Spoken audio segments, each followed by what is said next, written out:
Rod ব্যান্ডিংটা কেমন হয়েছে একটু কমেন্ট করে জানাবেন। কীরকম হয়েছে রড ব্যান্ডিংটা একটু কমেন্টে জানাবেন। আর এই তো দেখতে পাচ্ছ আমাদের বিজয়দা আছে। কাজ শেষ হয়ে গেছে, দিয়ে কি বাঁধবে?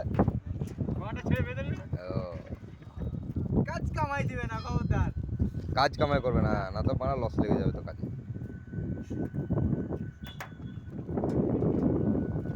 আজকে চারটা দানা শেষ হয়ে গেল, বুঝলেন? কেন তোমাদের এইখানেই তার শেষ হয়ে যাচ্ছে? মানে নিচে আছে তো কিনা নিয়ে এসো।